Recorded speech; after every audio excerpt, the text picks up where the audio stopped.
I'm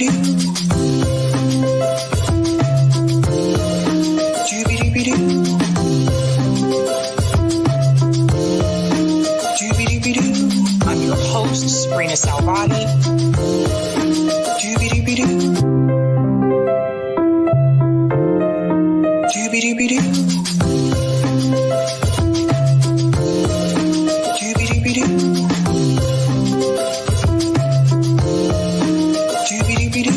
I'm your host, Sabrina Salvati.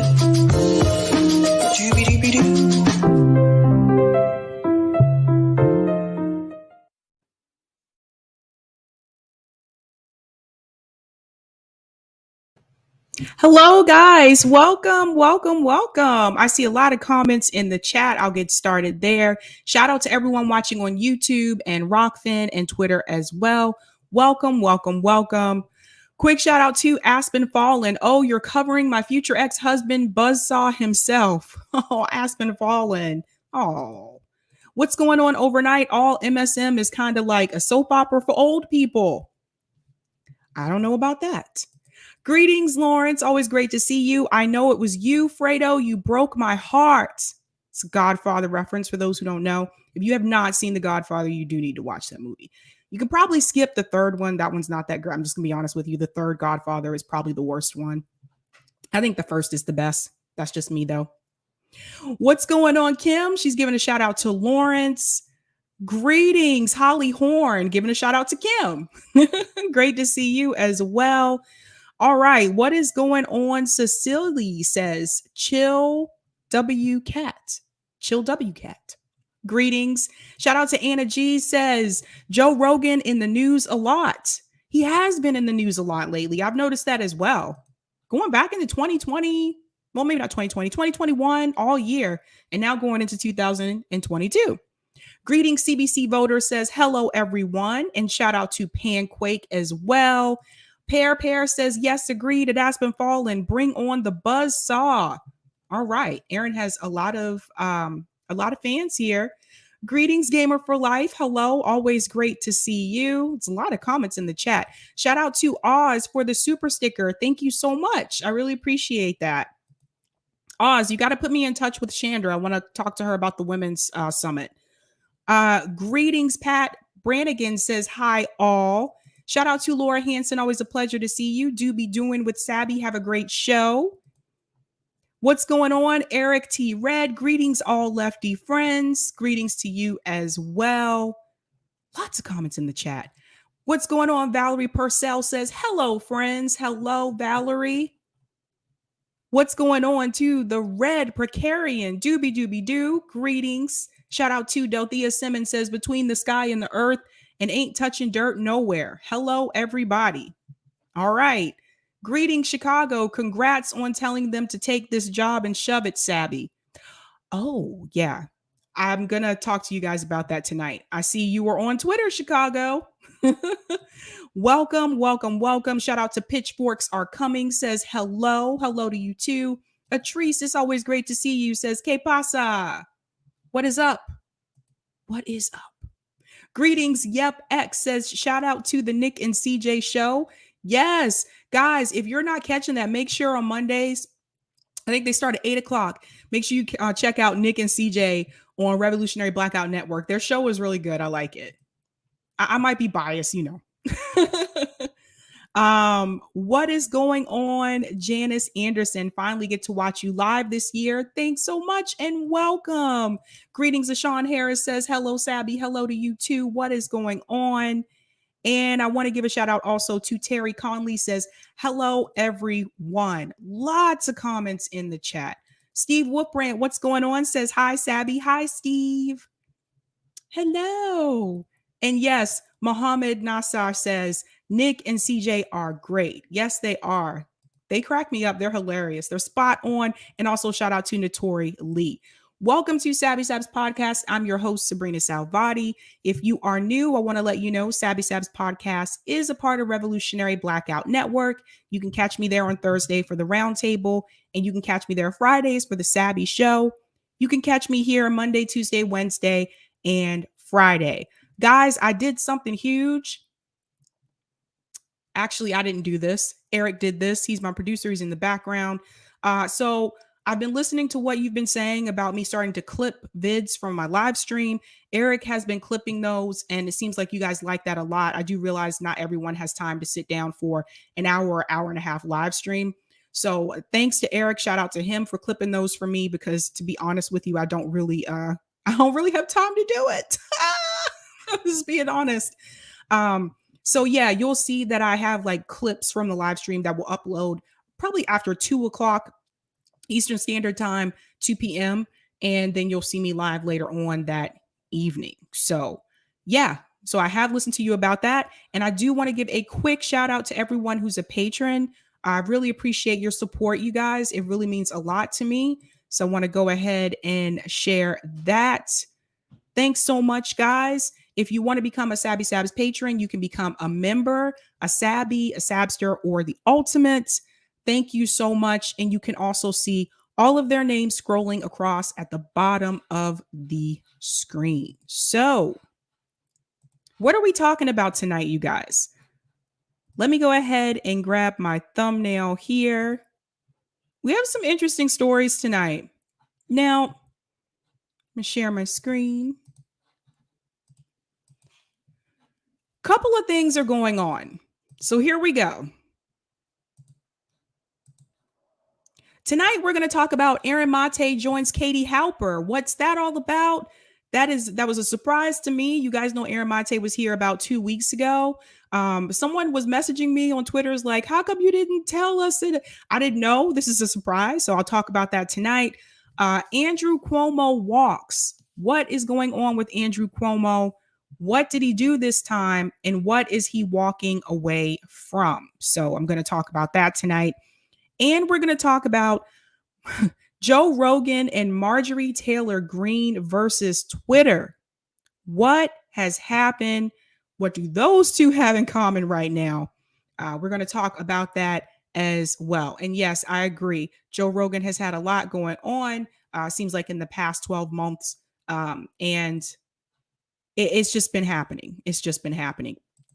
E. Heller says, hey, Sabby, let's make sure nobody spreads this hashtag. Hashtag sink the mansion yacht for blocking Chucky and Shu's attempt to force the vote to get rid of the filibuster. Hashtag rotating villain. Yes, yes, yes. That's another story as well. There were so many stories, you guys. I'm just being honest with you. All right. I think I want to go ahead and get started with that Andrew Cuomo story, because last year, Andrew Cuomo resigned. That was after there was evidence shown that he did commit sexual misconduct towards women that worked with him, that were part of his staff. And even before then, he was trying to say that it wasn't true. Then he had to admit that it was true after evidence was revealed. And then he resigned and he gave that cringe resignation speech. I don't really think he got it. He tried to make excuses that his behavior was due to the fact that he was Italian. That was laughable to me and a lot of you. So there was one incident, though, that he did not receive punishment for, and that was the nursing home deaths. And I want to go ahead and share this article, because this is the one that I was afraid that he would get away from. This is the one that I felt like everyone was talking about, the sexual misconduct cases, which they should. But at the same time, I felt like this kind of was buried, right? They weren't talking about this enough. And by everyone, I'm talking about mainstream media here, not independent media. So listen to this. This came out. Manhattan DA dropped got to change the language. Censorship. Manhattan DA dropped the 19 nursing home probe of Cuomo. This is exactly what I was afraid of. I was afraid that this was going to happen. So here we go.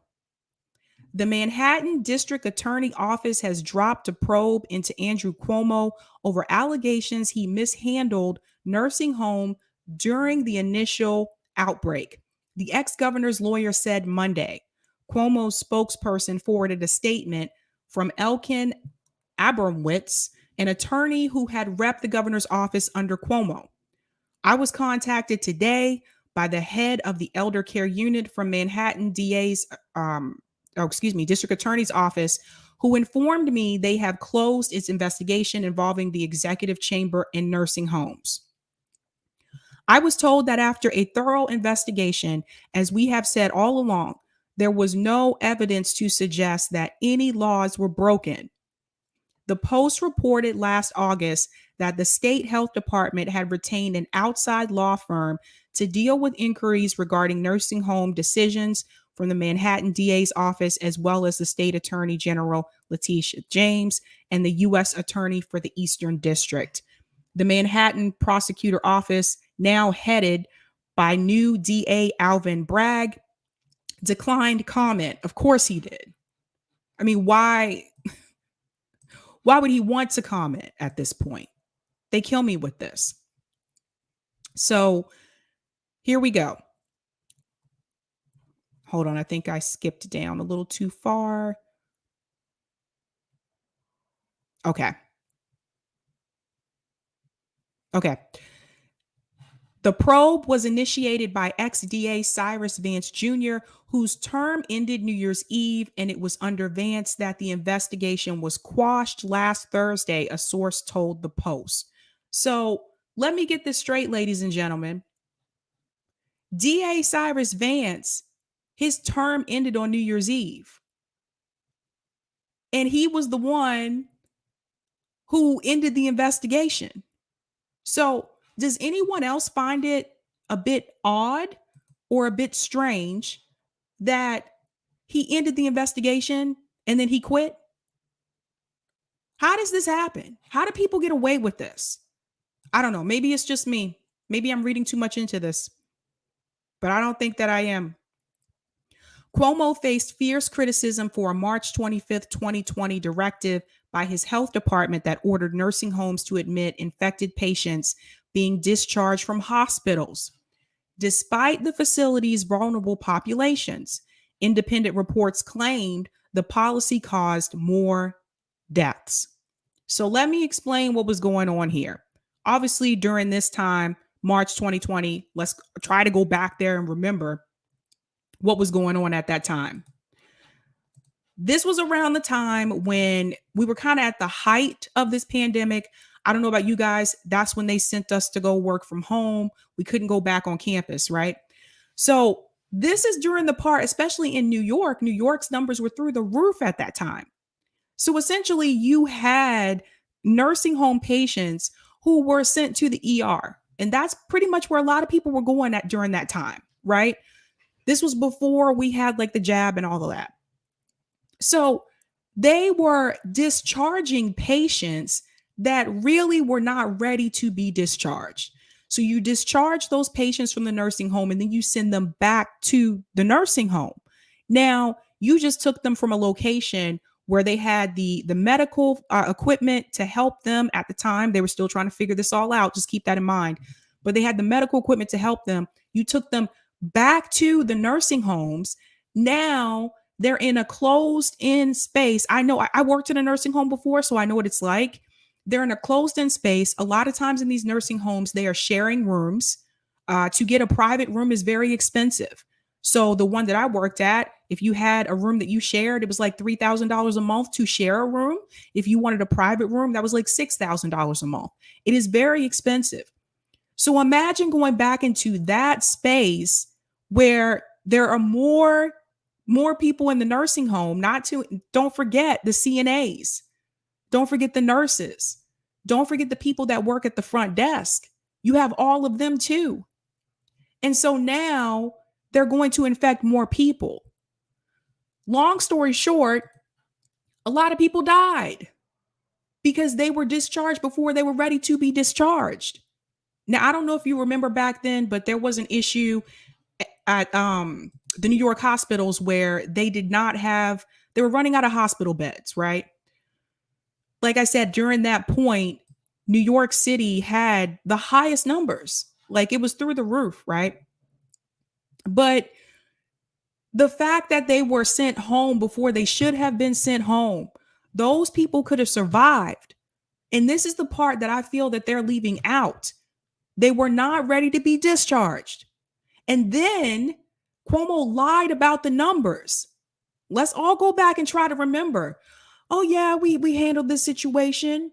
Remember, he was being praised and applauded on CNN and MSNBC for how he handled the situation in New York City.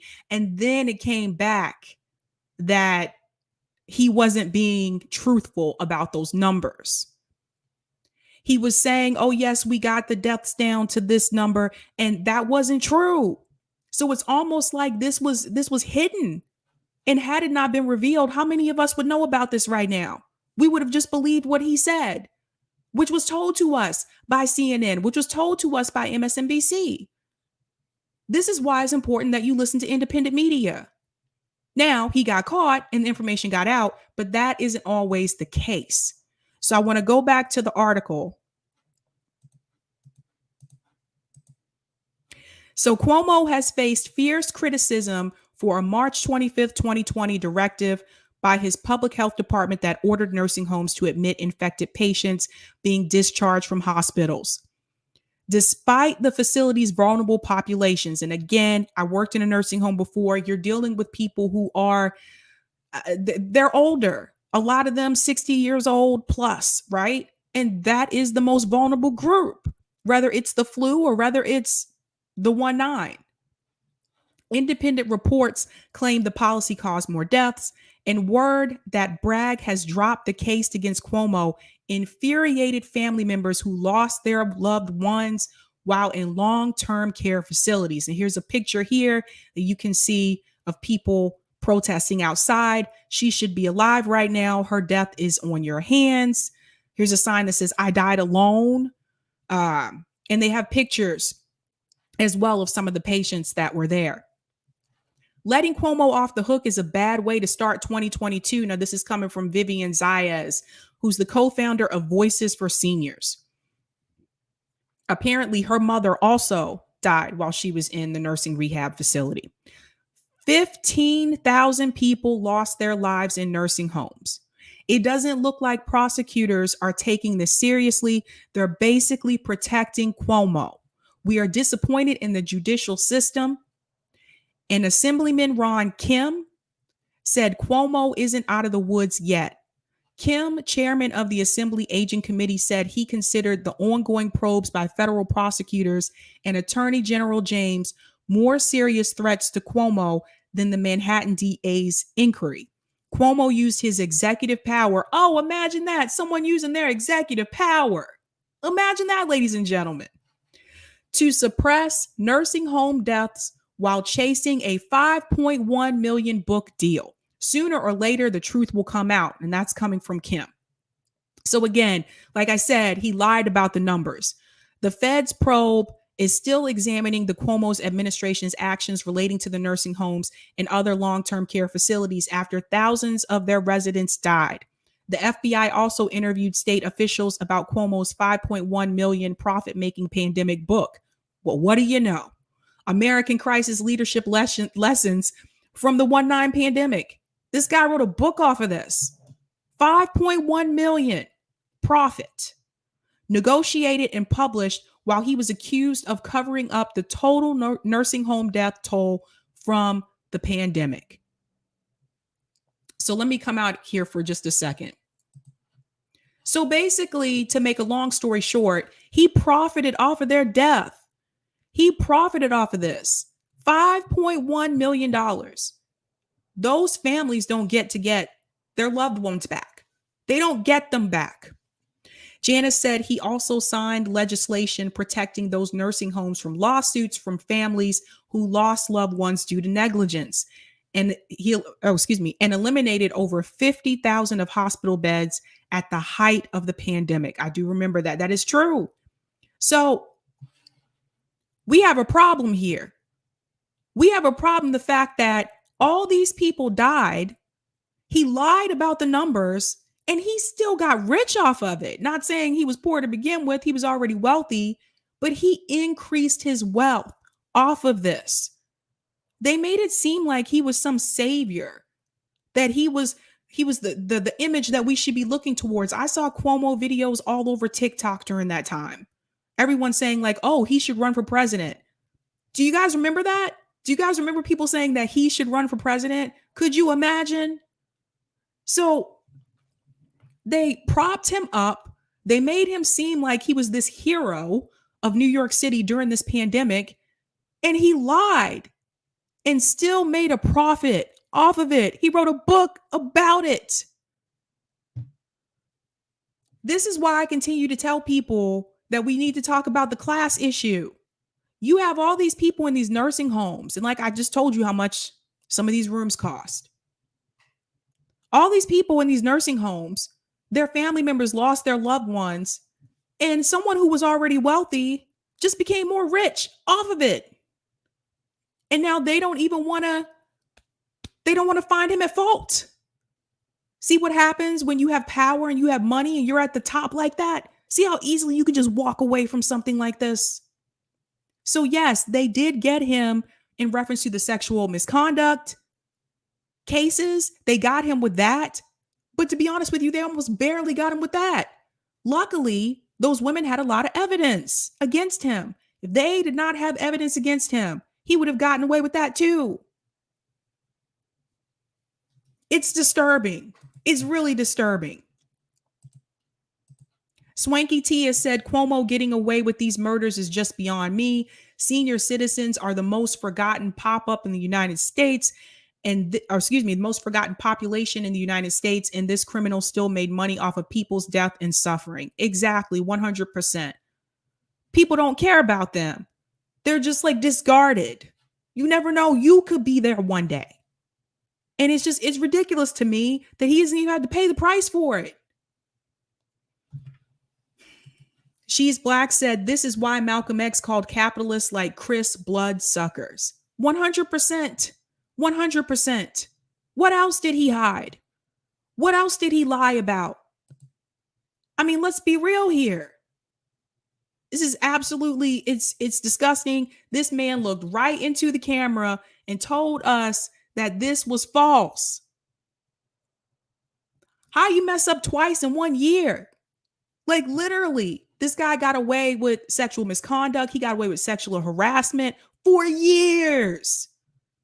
The women who came out against him, this wasn't the first time women came out against him. That's the thing too, I want people to understand. It was just the first time people came out against him and they had evidence, enough evidence. And it took multiple women to come out against him for people to even want to hear the story and take it seriously. This is a problem. So again, I don't understand. I do not understand how they can just wash their hands of this. People are dead. Those people could still be alive. We'll never know because he didn't follow protocol. Push them out of the hospitals. Get them out of the emergency rooms. Send them back to the nursing home and let the nurses and the doctors there and the CNAs, let them deal with it. Oh, and in the meantime, I'm going to lie about the numbers. How corrupt can you be? It doesn't make any sense.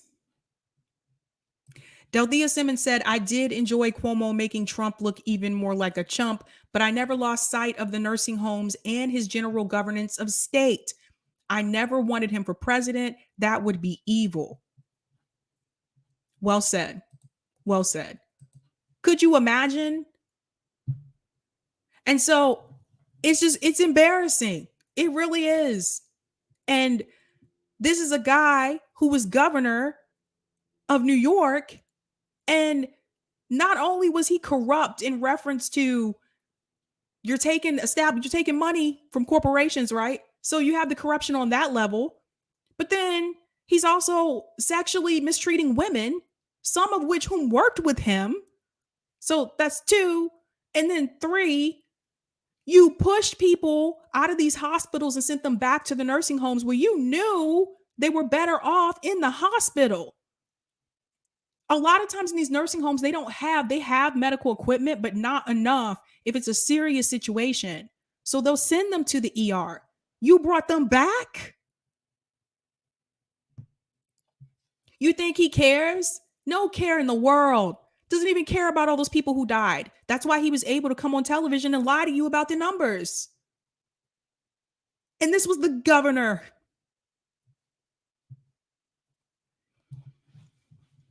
Oh, man. Harry Smith said, and then he covered it all up, which means he knew what he did was wrong. 100%, Harry. 100%. So it is very troublesome that he's probably going to get off on this. They're not even going to come for him. How does this happen? Money, power. Money and power.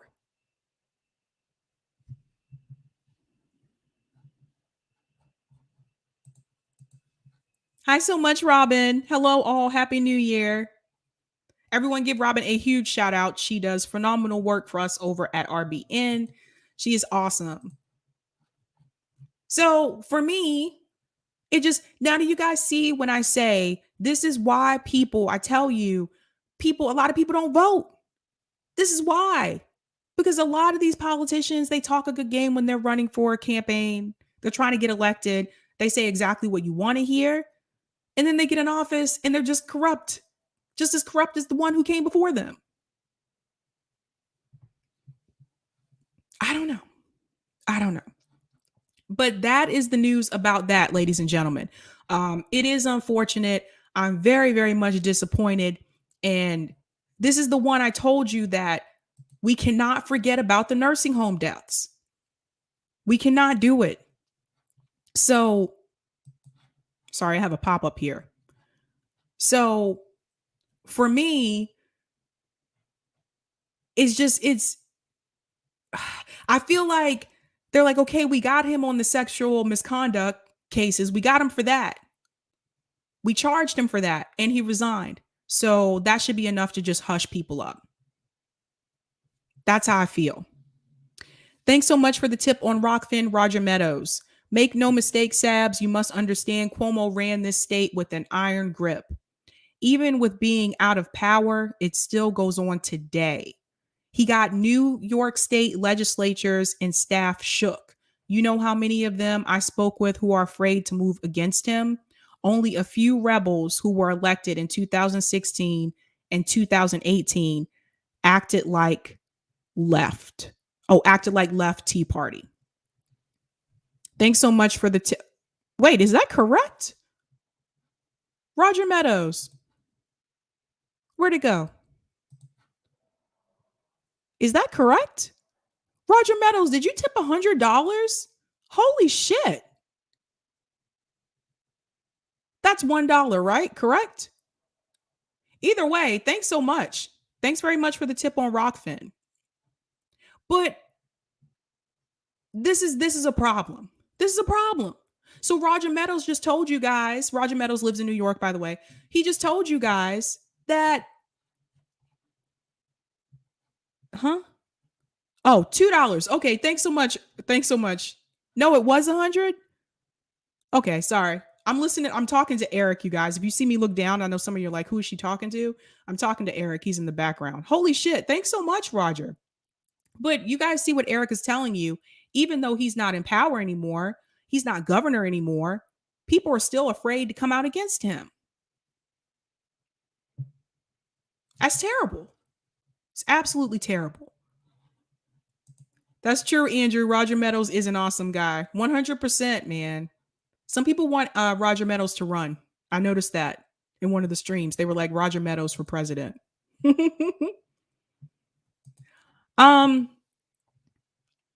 want to go into a more fun, lighthearted story.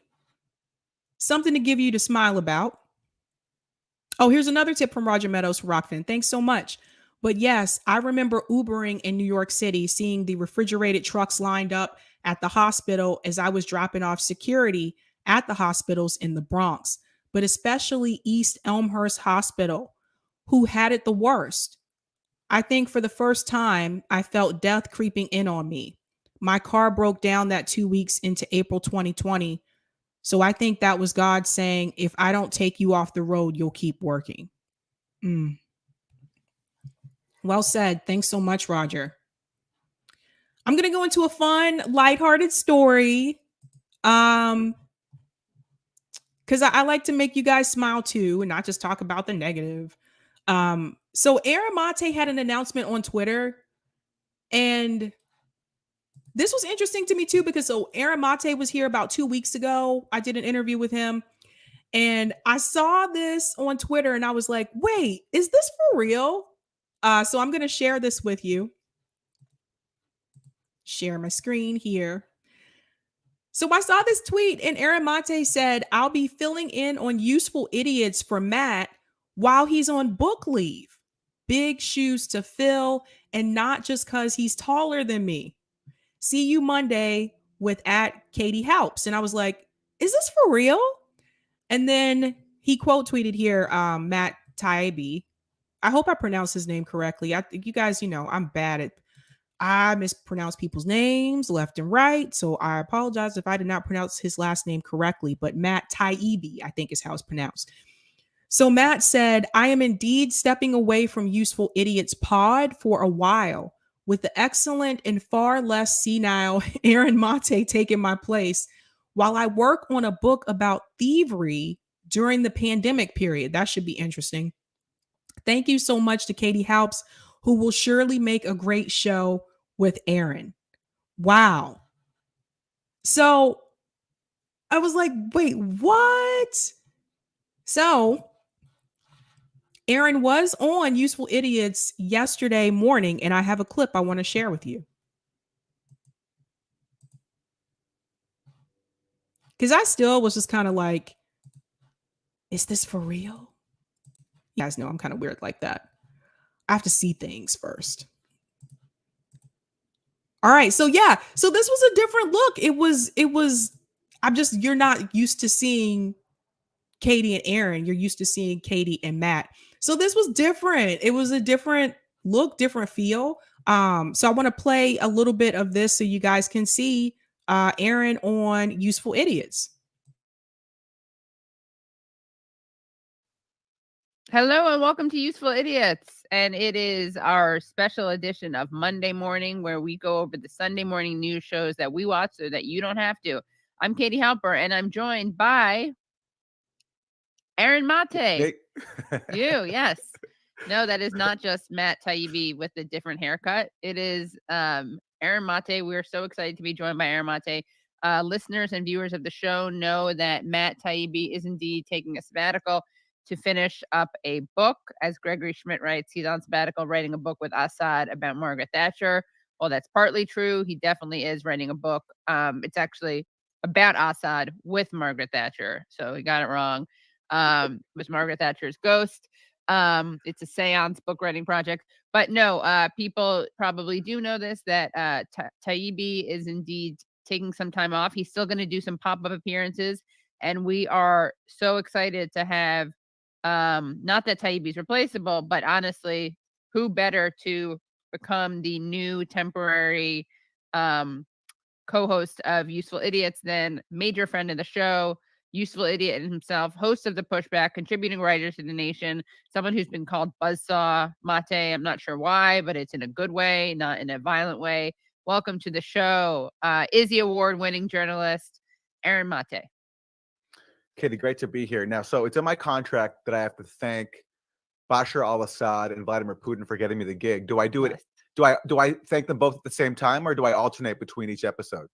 That's I don't know. I haven't seen your contract, so you'd have to ask Vlad and Bosch about it. All right. Yeah. I'll check with them. Yeah. I'll get back to you on that. Yeah, whatever you feel most comfortable with. But it's true, they did, of course, facilitate this, and each of them wrote glowing recommendations in Arabic and in Russian, which we translated to make sure they were not actually smearing you. And it checked out. So this is going to be a co-production. I shouldn't even joke. I was going to say a co-production with a certain channel, but honestly, it'll probably get us demonetized and we'll have to write that word state propaganda. So I won't even do that. But this will get Useful Idiots will start coming with like a Twitter warning, like exactly state affiliated media.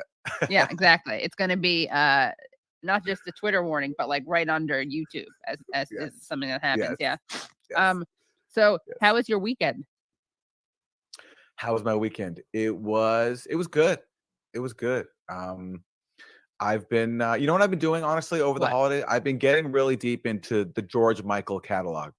George Michael died on Christmas Day 5 years ago. So sad. And every Christmas, I'm reminded of that. And so I watched the George Michael documentary. And you know, he was a communist. He was in the Communist Party when he was a kid.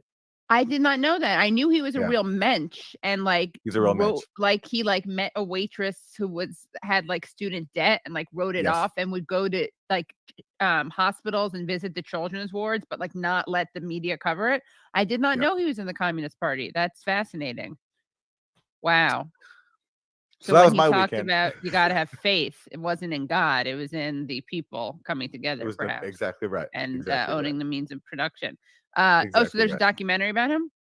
There's a lot of documentaries, and I mean, I didn't know that. You've I've been gone getting, down the I've been George getting Michael. deep. I've been getting Yeah. deep. Yeah. Yeah, so that's a snippet there. I don't know. I like those two together. I like the vibe. You know how some people. I don't. You guys ever notice like sometimes like you'll watch a show and you'll see someone paired with someone else, and you'll kind of be like, you know, the message that they're delivering is coming across good, but you can just tell there's not that connection, that vibe between them. I like the energy between those two. I also like the energy between like Katie and Matt as well. So yeah, but for people who are asking this question, Aaron Mate is still doing pushback. So I saw that come up a couple times on Twitter. He is still doing that as well. And this is during the time that Matt is writing his book. So this is like a temporary thing. I'm not sure how long, however long it can take to write a book. And some people can write a book in like 3 months. For some people, if they're doing like a lot of extensive research, it can be like a year, to be honest with you. And then there's the publishing and all those things that go along with that. So it's pretty cool. Like I like seeing those two together. But there was something that Aaron was saying about George Michael. You know, I forgot that it was like 5 years ago that George Michael passed away. And that's interesting because George Michael was, my mom's gonna kill me for this. George Michael was heavily played in my house growing up by my mom. She loved George Michael. Oh my God. So that's why I know like George Michael's songs, is because my mom, like, so that was like her thing. George Michael and Phil Collins. I don't know. You guys in the chat, like, are you of age to know who I'm talking about? I'm not sure sometimes. Wham, yes. Leroy knows. Wham, that was the name of the band.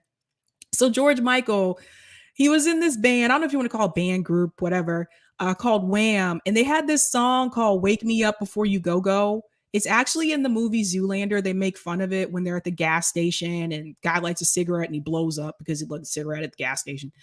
But anyway, that was a really popular song. And like, so George Michael went on his own and he did really, really well.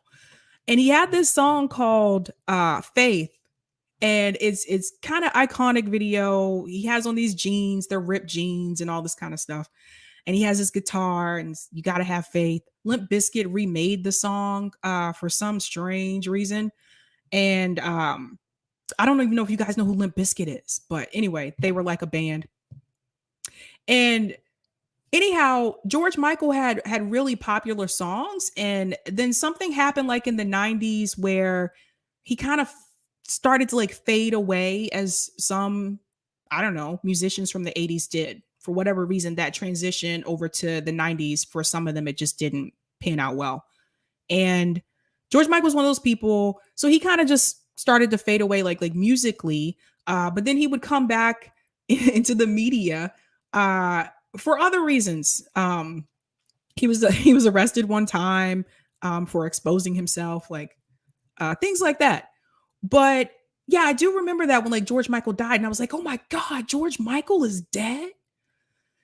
So it was just kind of like, I don't know, eye-opening for me, because it's like when you listen to people, especially when you're a kid, it really makes you realize how much time has gone by when you hear that they passed away. Because it's just like, I'm like, wait a minute, how old is George Michael? And he wasn't that old, actually. But thank you so much, Kyle. Thanks so much for the super sticker. Sometimes I go off into these like rants about music, you guys. I'm sorry if you're new and you're like, where is this going? But anyway, Limp Bizkit remade Faith. Some people liked it, some people didn't. Thanks so much, the Red Precarian, for the tip on Rockfin. This is the Red Precarian on Rockfin. A few pennies for your thoughts. Thank you so much. That's really sweet of you. They remade the song Faith. And like I said, some people liked it, some people didn't. I don't know if you guys are like me and you kind of cringe at remakes. I do kind of cringe at remakes. And it's usually because it's never better than the original. Most of the time. Most of the time. And so I was like, I don't know who these guys are. And then they came out with another album later on and they blew up. They had this song called Nookie that really like blew up. They had this song with Method Man, and I'll show you actually. Some of you might be like, who the heck is Limp Bizkit? They were really popular. And, you know, unfortunately, they, again, let me see if I can find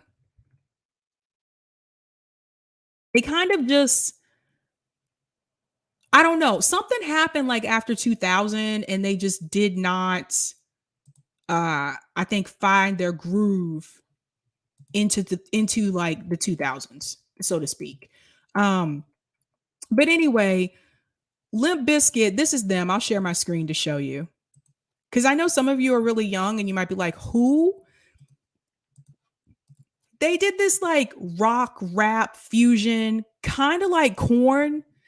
And they had this lead singer. He was Fred Durst. That's him with the red hat. It was kind of funny to me too, because a lot of girls would say that Fred Durst was really hot. And I was like, really? If Fred Durst wasn't in a band, a popular band, and you just met him at the grocery store, would you really, really say he's hot? And they were like, of course. And I'm like, no, you wouldn't. Whatever.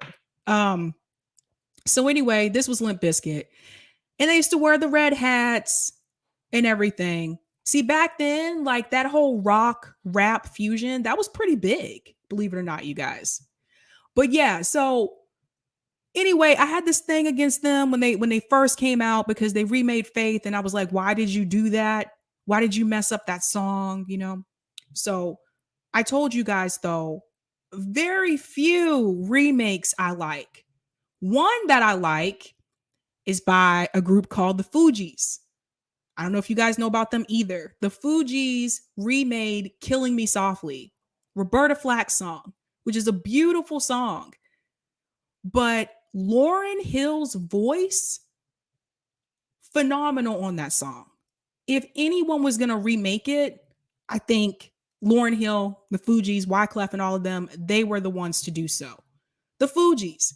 One day, I'm going to take a trip back to memory lane with you guys, and I'm going to introduce you to all like these 90s, like late 90s, early hip hop that I feel is sometimes forgotten about. And I still say today, music sucks today. A lot of new music, I don't like it.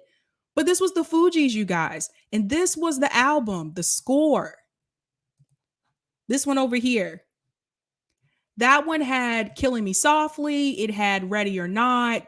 That was a good album. Lauryn Hill went off on her own and became like huge. And she's another one that, you know, kind of like stopped performing. Something happened to these artists in the 90s, man.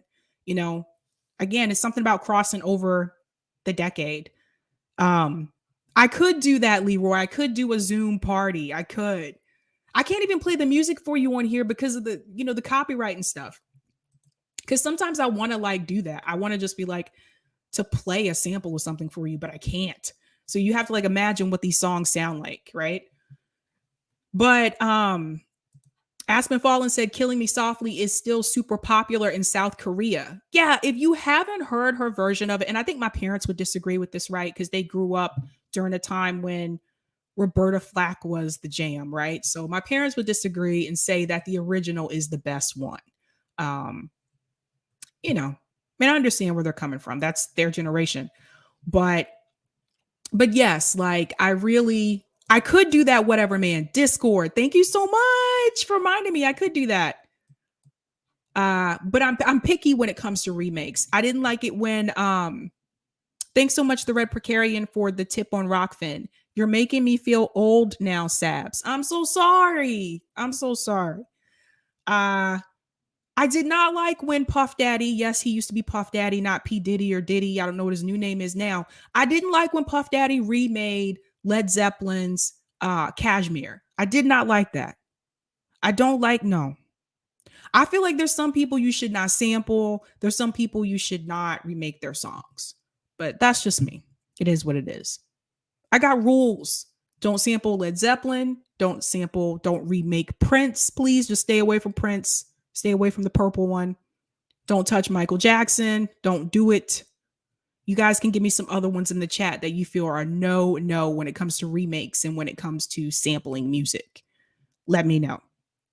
But I'm going to go ahead and move on to the next story. Thank you so much, Broth White, Bone Spurs, Quaker Bush, for the super chat. Cuomo ran New York with an iron fist. Even Republicans were afraid of him. Cuomo has dirt on everyone, so he has compromise on powerful people in New York. That's unfortunate. Thanks so much for the super chat. Thanks for the super chat, Aspen Fallen. Sending love from the Buzzsaw Fangirl Club. Oh, Aspen Fallen. You're fangirling, Aspen. Are you fangirling? Pat Brannigan said, I was raising kids at that time, so listening to the Teletubbies and the Muppets a lot. That's funny. Oh, man. Don't remake any Sade songs. She's good all by herself. I know about her too because my dad used to listen to Sade. Anyone else you think we should not read? Yes. Thank you so much, Everett McCreven. Stay away from Marvin Gaye. That's another one. Yeah, let's not go down that road.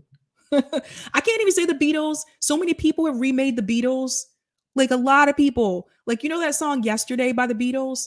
Do you know how many people remade that song? Everybody, it seems like. So, yeah. All right, I'm going to the final story, you guys. Joe Rogan and Marjorie Taylor Greene versus Twitter. Okay, so first I got to show you what happened with Marjorie Taylor Greene because her story is a little bit different, but still this is the same concept, right? So let me go ahead and share my screen with that. So this happened. Twitter permanently suspends Marjorie Taylor Greene's personal account. So we all remember that this happened with Trump as well. Here Twitter goes again, going down that rabbit hole. Greene's account was suspended over repeated violation of Twitter's 19 misinformation policy, the company said. Let me go down into here. All right. We permanently suspended the account you referenced as @MTGreen for repeated violations of our 19 misinformation policy, Twitter said in a statement. We've been clear that per our strike system for this policy, we will permanently suspend accounts for repeated violations of the policy. Greene appears to still have access to her professional account. Twitter did not say what was tweeted to earn what it calls a permanent suspension. And that's the thing I do want to say too. I don't know what she said. And I tried to find that information. I couldn't find that information. So I'm not sure what it was that she said that made them like pull the plug. A lot of times when I find out that someone's account has been suspended, it's after it's already been suspended and I didn't see what they wrote. And I've seen that happen a lot. Not necessarily with politicians, but also people that I know, I know personally. So going on, Greene said in a statement through her office Sunday that she was suspended for tweeting statistics from the JAB adverse event reporting system. Anyone can report an adverse event to the system. The agency says it is not designed to determine if a jab caused a health problem. Twitter is an enemy to America and can't handle the truth. You can't handle the truth. You seen that movie? That's fine. I'll show America we don't need them and it's time to defeat our enemies. Twitter implemented a strike system for violations in March. A single strike may not incur an action, but the company will place locks on accounts that repeatedly violate the policy. 5 or more strikes result in a permanent suspension, according to the company's website. Greene was suspended multiple times. last year for violations of the policies. And here's one of the examples. In January last year, she was suspended for making false claims about widespread, voter fraud in Georgia. She was suspended in July and August for violating the 1-9 policy with tweets about jabs. Her suspension is not the first time Twitter has banned an elected official. Last year, it used similar action against then President Trump. So here's the thing. I am not a fan of Marjorie Taylor Greene. I do not care for Marjorie Taylor Greene. I think she's a little loony. She says some weird things. But just because I don't care for Marjorie Taylor Greene and I'm not a fan of hers and I don't agree with what she says, do I think that that means that she should be censored? No. And guys, this is what I've said before. When you start censoring people, it creates a domino effect. When it happened to Trump, saw a lot of people cheering like, woohoo! A lot of people were happy and excited, thought it was funny, laughed, and then it started happening to people on the left. And it's still happening to people who are not even politically involved. People who are not even in politics is happening to them too. And I'm going to show you an example. Now, you're probably wondering, in reference to Joe Rogan, where does he fit in all of this? So I have an article I'm going to share with you here. Actually, you guys are going to watch Ryan Graham. Here we go. He has a video about it. I read 2 articles, so I think I'm going to play the video for you. Is there volume? Yes, there is. All right, here we go. Removed the Joe Rogan interviews of doctors Robert Malone and YouTube has removed the Joe Rogan interviews of doctors Robert Malone and Peter McCullough after the videos racked up millions of views on both YouTube and Spotify. Dr. Malone blasted the current politicization and profit of the vaccines and said it was destroying the practice of medicine worldwide, while Dr. McCullough discussed contagion control and early prevention. Joe Rogan has since joined the platform GREENE in efforts to skirt around big tech censorship. GREENE is often viewed as a conservative alternative to Twitter, the same way Parler was at one point. Deputy opinion editor at Newsweek, Badia Angar Sargon, joins us now to discuss. Welcome. Thanks. Happy New Year, guys. Happy New Year to you as well. Yeah, different year, some of the same topics. I'm vexed by a lot of this cracking down on information, despite having numerous disagreements, and I've aired some of the disagreements on the show with Dr. McCullough and also with Peter Malone, whose work I'm not as familiar with. But I guess the point is, who decides? Well, obviously, strictly speaking, the platform decides. But is it fair to raise concerns of bias of, why is this potentially not totally correct information being crushed when, the mainstream accepted health authorities say things that later turns out to be wrong all the time and have since the beginning of the pandemic? Indeed, one might even say that the definition of the scientific method is coming up with proposals and then testing them and see which ones stick. So it's so funny to see the Democrats and the liberals sort of, branding themselves as quote unquote, trust the science, follow the science, when they have actually come out somewhat against the scientific method. And, it's so poignant that this happened this week when we saw the CDC reverse itself on, how long people have to quarantine. First they said 10 days, then they moved it to 5 days. And then the latest is they're saying 5 days plus a negative test due to, you guessed it, backlash from liberals on Twitter. And so even the side that's sort of promoting itself as being the side of science is really following a lot of this kind of social media pressure. And again, it's, something you guys talk about a lot on this show is what you see is how big tech, the quote unquote science, community and the Democratic Party are really doing this dance together that is alienating a lot of people on the other side and also undermining their credibility. And like Robbie, I got plenty of criticisms of both of these good doctors, who's, and the appeal to their authority doesn't really match with a lot of the things they're talking about. So okay, let's say that they do have some, whatever their medical background is, that doesn't make them experts on kind of fascism in the 1930s.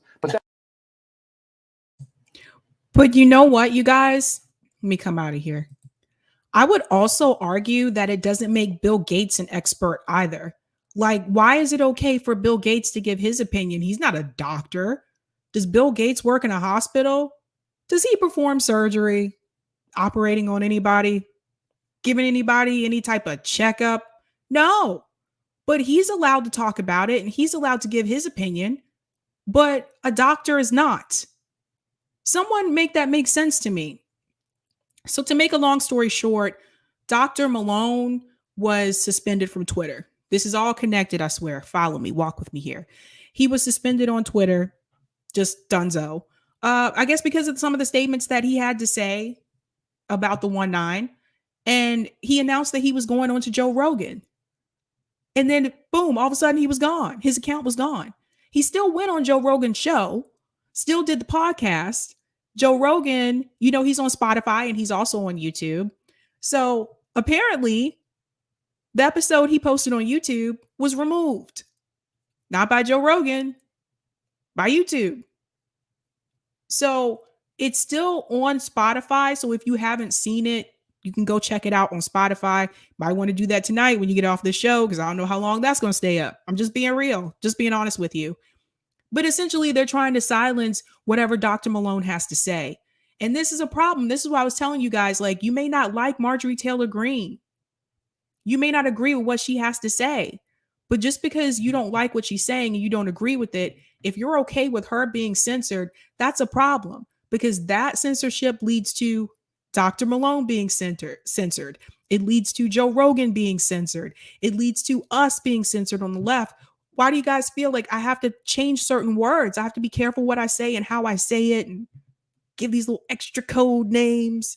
So this is what I want people to understand. I wasn't happy with a lot of the things that Trump said on Twitter. I don't think he should have been removed, though. I think that's when you get into that dangerous territory, is what is acceptable and what is not acceptable.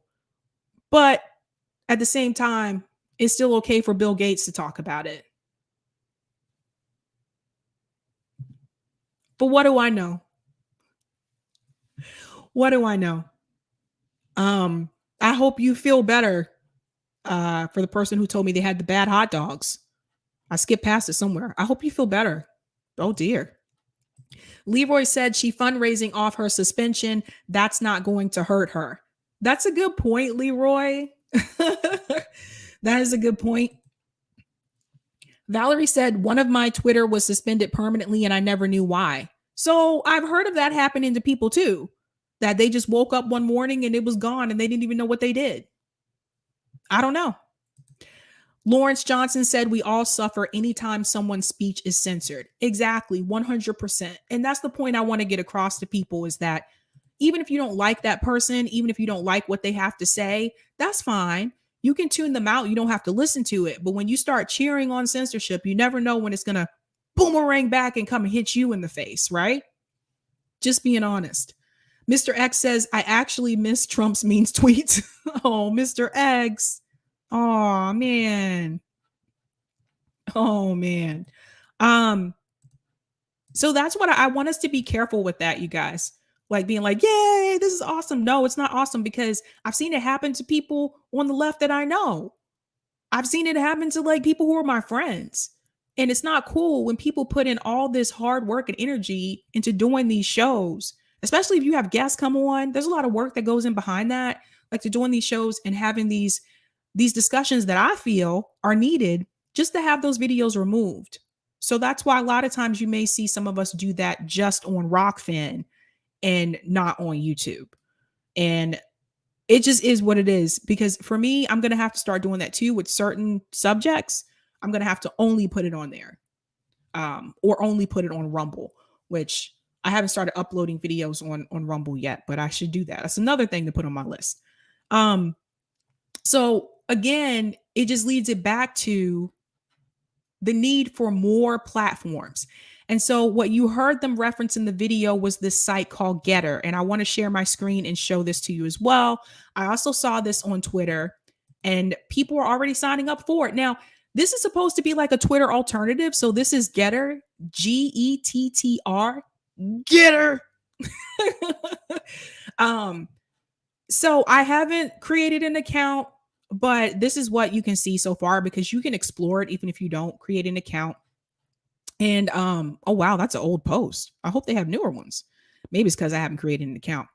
But anyway, you can see over here to the right, it says Getter News. Joe Rogan joins Getter. So that's already been announced on this site. I'm sure he probably has a lot of followers already. But it kind of looks like a little similar to Twitter. Now they were saying it's a conservative platform. I don't know. I'd have to look a little bit deeper into that.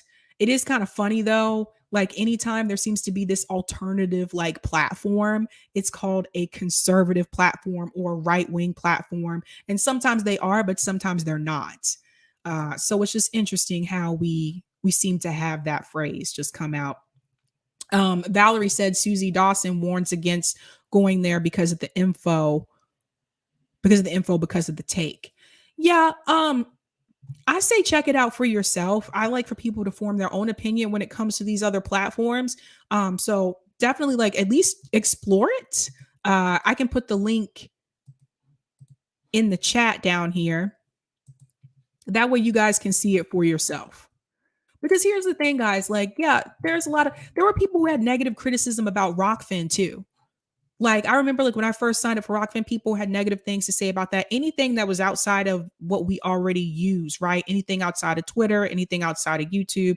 I don't know. The link's in the chat. You can check it out for yourself and form your own opinion there. And someone mentioned Panquake in the chat as well. And thank you so much for reminding me of that. Panquake is another one that should be coming out shortly. That's also supposed to be like an alternative to Twitter. And so you don't have to deal with so much of the censorship. And I'm telling you guys, you've got to start looking towards these other platforms. I know some people, they tell me they don't want to go to Rockfin because they're so used to YouTube, But I remember a long time ago when I was used to MySpace. And then Facebook came out. And then I was like, MySpace who? So I forgot about it. These things happen. I think YouTube's been around for a long time, right? And it's connected to Google. But I think you should also watch other platforms as well. There's also Rumble. You can check Rumble out too. I know Glenn Greenwald's on there. So definitely check that out as well. And speaking of which, I kind of want to go back to MySpace. You want to go back to MySpace? Really? Why? That's interesting. That is interesting. My first friend on MaxSpace. My first friend on MySpace was this guy named Tom, who was apparently everyone's first friend on MySpace. I think he was one of the creators. It was funny. He was just say, "Hi, I'm Tom." Did we get this one yet? Red Picarian tipped $2 on Rockfin. And don't remake Anita Baker songs. That's a good one too.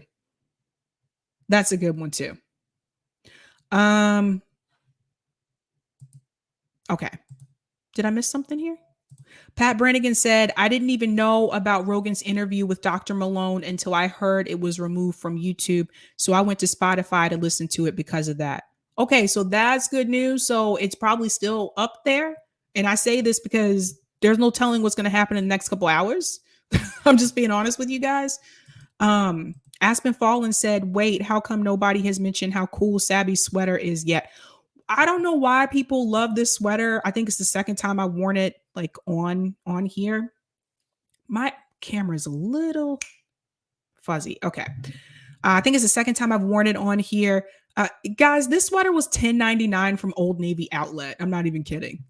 I didn't think it was that great of a sweater. I needed more sweaters. So it was there. It was $10.99 and I got it. I got to do something with this ring light. I got to do something with you. Yes. You keep going in and out. Sorry, guys. Don't talk to yourself. That's not good. Lawrence Johnson says, if speech is harmful, we have laws and courts to actually prove harm. We don't have private entities, or we don't need private entities that right to censor speech. I hear you. So let me come out of here. So yeah, it is. It's really warm and cozy. It's very comfortable. They had them in all different colors too. I should have got other colors as well. I don't know why I wasn't thinking about that at that time, but it happens. It happens. Omar says that Joe Rogan does a great job having on guests with alternative views. I'd wish he dumped Ben Shapiro though. LOL.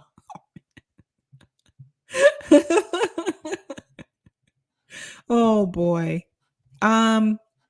Yeah. And speaking of like, alternative platforms and other sources as well, I do want to go ahead and share this with you guys because I told you that I had joined Roundtable and that my site would be going public. It is public now. So I'll go ahead and share it with you so you can see what that looks like. So this is Roundtable. And this is like, if you go to Sabs, which is me, this is what you'll see. So you'll see the latest. When I told you I had to write all those articles, you'll see like the latest video. I have 2 more I have to add to this probably this evening, actually. And the way it works is the most recent video that I had will appear up at the top as like a banner. And then you can scroll down and see featured articles. They go in order. The most recent is first and then all the way down. So there's like over almost 100 of these here. This is what I was writing. And then if you were to click on it, for example, if I wanted to see what this says, here's the YouTube link here. So you can click on the video and watch the video. And then you can see the article here. And then there's me and my socials are there. And it's kind of cool because you can click on, if you just wanted to see interviews, you can click on interviews and it'll only show you the interviews that I've uploaded or that are connected here. If you want to see more podcast information, you can click on podcast. This is more like if there was a debate or a panel, that would be under podcasts. So you'll see Indigenous Peoples Day. That's also under podcasts. The New Left, that's on here. If you want to see the news segments, you click on news and then you'll see all of the news segments that you guys watch here on YouTube. And again, if you clicked on them, you would see this as the header. And then if you scroll down, you'll see the link to the video and a brief article to tell you what the video is about. So yes, this is Roundtable. We also do an actual round table, which is what I did with Teddy, who you met last night, who was on the live stream. I met him on a round table with Roundtable. I'm sorry, but I know that can get a little confusing. But I met him on a round table with Roundtable, and the Roundtable panel was class and race. And it was me, Teddy, Robert, and another young woman. So it's a totally different platform. If you want to see what Roundtable looks like, because this is just my site, and if you click on store, then you can see my merch store is also connected here. Like it's all connected. So what I like about this is everything's in one place. But if you want to see what the full Roundtable site looks like, I'm going to go ahead and show you that as well. Share my screen. Something different, something new. Here we go. Okay, so this is Roundtable. And then if you scroll down, like if you want to see news and causes, you can see news and causes. So here's one, how neuroscience can transform the treatment of chronic pain, different articles here. And then if you come over to the left and you click on partners, whoops, I did that wrong. Click on that partners part. If you scroll down, you'll see me. So I'm one of the partners here, Sabby Sabs, LA Progressive, Edge of NFT. So it's pretty cool. I do like it. And also, and I think I showed this to you guys before, that if you wanted to know about, you can click on about and it tells you we empower and unify inspired journalists and evangelists to discover, I'm not an evangelist, to deliver uncensored, truthful information to educate. So this is basically a place where you can find independent media, and it's only independent media. So it's not, wow, did I click on that? Yeah, I did. It's not other things as well. So when you come on here, you're not going to see vlogs. You're not going to see cooking videos. You're not going to see those kinds of things. You're only going to see like articles, and independent media. So that's what's really kind of cool about it that I like. And there's the team. And I think I may have showed this to you guys, the people who founded Roundtable. And I can show you who I met. Is he on this one? Yeah. So Rob was on the panel that I just did. He actually used to work with ABC, Fox, UPN, all the stuff is here. But yeah, and it was just a way to like bring independent media all to one space, and not have to deal with all the other hoopla that comes along with it. And I think that's the thing with YouTube, because if YouTube was just independent media, if it was just media, then I don't think a lot of people would get buried in the algorithm. But on YouTube, there's so many people, there's so many channels, there's so many different subjects, there's vlogs, there's food, there's hikes, there's people sitting there reading books, like just in front of the camera. There's so many different categories. And then there's the beauty influencers, right? And they're like in the millions when it comes to subscribers. So it's important that it's important that you also visit other platforms as well. So, and not just rely heavily on YouTube. We don't know what's going to happen in the future. I wouldn't bank on it. I'm just telling you, I wouldn't bank on it. We don't know what's coming. And also I always tell you guys, like, if you're following me on here, also follow me on Rockfin. All of my YouTube vids are also on Rockfin. I stream there as well. So if anything ever happened to this channel, you can also find me on Rockfin. You'll see the stuff there as well. Another thing I want to do is I want to start an email list. And that is for your benefit. Because again, if they wake up one day and say, hey, we're kicking all independent media off of YouTube, I would have an email list and you guys would still be able, I could still be able to get in touch with you. But always know that I'm also on Rockfin. So you can also find me there. Boop, boop. Other than that, I do have news for you. Someone mentioned it earlier in the chat. I did give my notice at my job. Friday will be my last day. I'm not going to get into too many details about it tonight. I think I need to do a separate segment for that. But a lot of you knew that, like, I worked at a university in the Boston area, but I didn't tell you which one I worked at. And I worked at Boston University. I've been there for 5 years and I've been through a lot of hell for the past 5 years. And I had to get out for my own health, for my own benefit. And there's a lot more that I can say. I really want to do that in a separate segment. But one thing I will say is this. I got into higher ed because I wanted to work with the students. I didn't care about, it wasn't about the faculty. I didn't want to work with famous faculty. Some people here do. That's why they'll go and work at some of the schools we have here, because there's a lot of famous faculty here. I didn't desire that. I just wanted to work with the students, and that's it. And what I found along the way is that, unfortunately, a lot of these elite institutions, they don't really operate like schools anymore. They operate like a corporate business. And there's a whole story I can go into with that I think I'm going to talk about tomorrow night. And I can explain more without naming names. And I'm going to explain to you why some of these elite institutions are so problematic, why you should be concerned, what it's like being a staff member at some of these institutions and why I'm leaving, and especially what it's like for African Americans working at these schools. And it needs to be said. And so when someone like Cornel West is denied tenure at Harvard, I didn't even have to ask why. I know how the game is. I know how it's played. And I think that I've been doing this for over 10 years. I've been at different schools. And the game is pretty much the same, regardless of the school that you go to, from my experience. So I did quit my job. Cam said, excellent, Sabby. I've learned that in my experience with higher ed. There's a lot more that can definitely be said. Valerie said, same here at my college. It's all corporate biz now, politics extraordinaire. Yeah, it's really unfortunate, and it's really upsetting for people that really want to be there to help the students, because what I've found along the way is that they don't really want you to make a difference. They want you to keep silent, put your head down, and do your work. And I don't know about you guys, but I'm pretty vocal. I think you can tell that.